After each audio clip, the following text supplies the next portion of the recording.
And tonight we're living in a rerun of that 70s show. You know, I always thought the 70s would have been my favorite decade. That's largely because I love Waylon Jennings and the old Ford Bronco.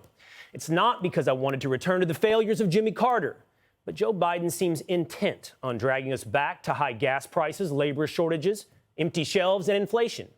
It's a little less charming than the Marshall Tucker Band. So what is happening? Why are we in this position?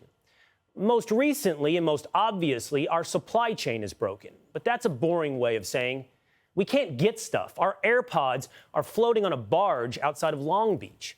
But you see, we're being told this is a good thing. There are multiple issues that are impacting the supply chain. And some of that is that as the economy has turned back on, more people had expendable income, wages to buy more goods. More people are buying more goods. People have started to also buy more things online than going into stores. And so that is also impacting the volume, and there's a need for more. Volume, it's good. More demand. We're being gaslit. That means lied to. That, what is happening is supposed to be good? It's good milk costs more and nobody's working the till at Chick-fil-A? And even if it weren't good, quit being so spoiled. As Judge Smales said in Caddyshack, you get nothing and like it. Playing the role of Judge Smales today, though, is the Washington Post. In an op-ed, the Post says we've been, quote, spoiled, and to, quote, keep those expectations reasonable. And in here, we find the spirit of what is really happening. Look, it's maybe less recent and less obvious, but it's not just our supply chain that's broken. Our expectations of greatness and the American spirit are being systematically dismantled. America has always been a land of freedom that teaches you that the sky is the limit, that you will succeed or you will fail based upon your ability and your effort. And every phrase of the sentence that I just uttered has been smothered in a soft pillow of entitlement, victimhood, and security. Let's go through just 3 examples from just the last few days. Number 1, the chart on your screen shows you labor force participation over the last several years. It shows that today we sit at 61%, and that's the lowest in the last 20 years, except for during a government-enforced business shutdown, during lockdowns.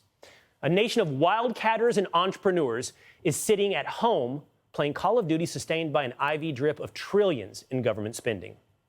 Number 2, education has morphed from setting children on a path of productivity and excellence into advocacy and victimhood. Look, we once wanted our kids to be like this.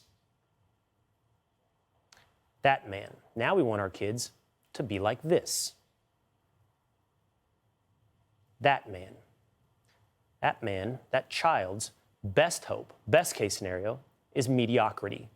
Look, and that's what the system intended. Just last week, New York City Mayor Bill de Blasio announced his intention to fulfill the far left-wing dream of killing gifted and talented programs. This is after years of attempting to kill charter schools. Anything that could possibly interrupt his pursuit of mediocrity. Mediocrity for all. Number 3, a country whose identity was freedom now mocks that very concept and looks to trade it for security. We've been pumped a steady diet of fear porn for almost 2 years over a disease that 99.5% of people survive. But we have readily hidden our faces behind masks. We've hidden our children from school, and we've hidden away in our homes. We're not free. We're prisoners of a mass neurosis. And if we're being real, this was Karl Marx's dream. This is a life well lived, as described in the Communist Manifesto. A life without work, a life of hunting and fishing. Utopia. How did that work out in the Soviet Union? Expect less of yourself. Even expect less of Mother Russia. As Congressman Dan Crenshaw tweeted out, in response to that Washington Post article telling us to expect less, he said, "Don't rant about breadlines and famine. Try lowering your expectations." Stalin, probably. And how is it working out here in America? Are we living up to this utopic dream? Look at this chart. This is from 5 years ago, where it shows that more and more of us are taking antidepressants and psychiatric drugs. Imagine what it looks like now, 5 years later, not to mention the legalization and increasing use of weed.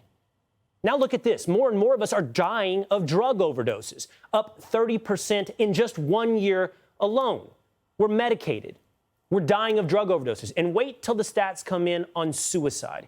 And how many of us are deciding we don't prefer this utopic vision of mediocrity for all? And these stats that I'm all showing you, this picture of America, it's all more acute when it comes to men. Expect less of yourself. Expect less of America. We're not just dismantling what made America great. We're not just dismantling the supply chain. We're dismantling the American spirit. We're dismantling ourselves.